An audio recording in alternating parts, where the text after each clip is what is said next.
Contract modification. Contract modification is a change in the scope or price of a contract. Either the scope or the price of a contract change. The modification is accounted for as a separate contract if the first thing, the scope of the contract increased because of the addition of distinct goods or services, and the price increased by an amount that reflects the stand-alone selling price of the additional goods or services.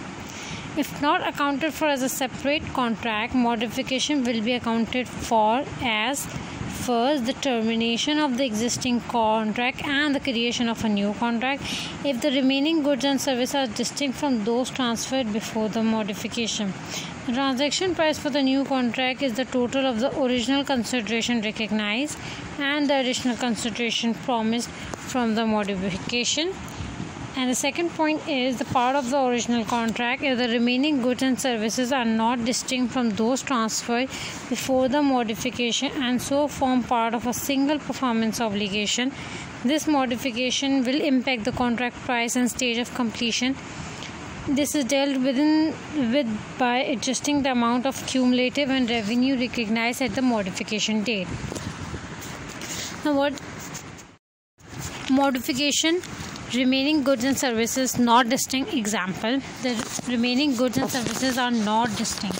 The reporting entity, a construction company, enters into a contract to construct a commercial building for another company. 1 year later, both companies agree to modify the contract by changing the floor plan of the building. This results in an increase to the contract price. The remaining goods and services to be provided under the contract are not distinct from the service transferred before the date of modification. This is because contracts still contain one performance obligation, that is to construct a commercial building. Consequently, the reporting entity accounts for the contract modification as it was part of original contract. A cumulative catch-up adjustment will be required. Now, contract cost. IFRS 15 says that the following costs must be recognized as an asset, that is, they should be capitalized. First, the cost of obtaining the asset. This must exclude costs that would have been incurred regardless of whether the contract was obtained or not, such as the legal fees or the cost of traveling to a tender. And the second cost is the cost of fulfilling the contract if they do not fall within the scope of another standard such as IS2 inventory and the entity expects them to be recovered. The capitalized cost of obtaining and fulfilling a contract will be amortized to the statement of a profit and loss as the revenue is recognized. General cost and cost of wasted labor and material are expensed to profit or loss as incurred. Presentation on the statement of financial position. When an entity has recognized revenue before it has received consideration, then it should recognize either a receivable if a right to the consideration is unconditional or contract asset. An entity has an unconditional right to receive consideration if only the passage of time required before the payment is due. A contract liability should be recognized if the entity has received consideration or has an unconditional right to receive consideration before the related revenue is recognized. Now, to simplify the presentation on the balance sheet, that is, if no consideration is received but performance obligation is satisfied, then we or the entity is going to recognize the receivable. If right is unconditional, you are going to get the payment irrespective of any of the thing, or the contract asset. So no consideration is received and you have satisfied the performance obligation. So either the contract asset or receivable will be recognized.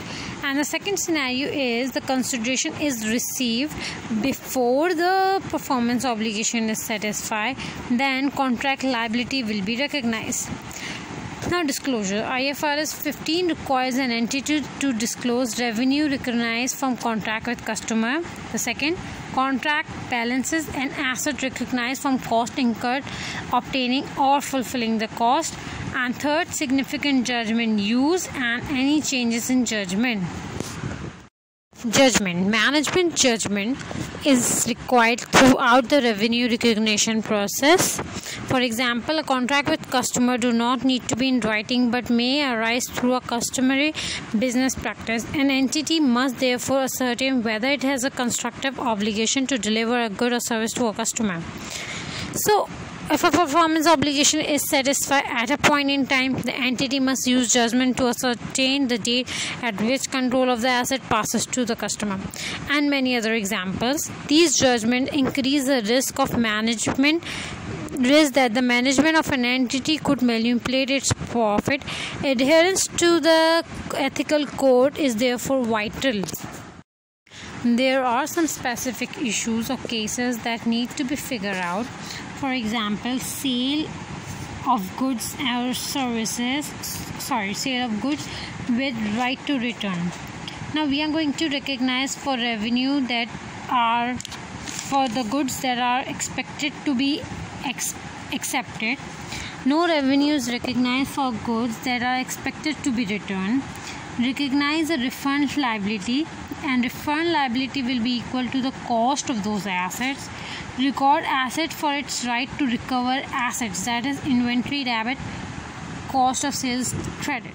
Now warranty. If warranties are sold separately, then it is a separate performance obligation, and if they are not sold separately, then IAS 37 provision for provision, contingent liability and contingent asset will be used to account for this. Now the third case is non-refundable upfront fees. If it is the advance payment for goods and service recognized when performance obligation is satisfied. It is the liability even though it is not refundable. Now the customer opt for additional goods and services. When customer buy goods and services and is given option to acquire additional goods and services at discount means discount vouchers are given. The option is a separate performance obligation if it provides right to the customer. The transaction price is allocated between the current purchase and the discounted voucher on the relative standalone selling price. If standalone selling price is not directly observable, then it should be estimated by taking account of the probability of exercising the option and the probability of not exercising the option. The discount vouchers is the advance payment for the future goods, and it is the advance payment for future goods and services, and revenue should be recognized when future goods or services are provided on the option expire. Option to acquire additional goods and services as fixed price in future. No discount is not accounted for until the customer exercises the option. Now the next is breakage, or you can simply say customer unexercised right. A refundable or non-refundable prepayment made by the customers give them right to receive goods and service in the future. If customer does not exercise all the contractual rights, the breakage amount is recognized as revenue until we have returned unreunited right to another party. Recognize as revenue as performance obligations satisfied. It is recognized into probability into customer right expire. So this is the end of IFRS 15 revenue from contract with customers. Do give me a feedback in the comment section.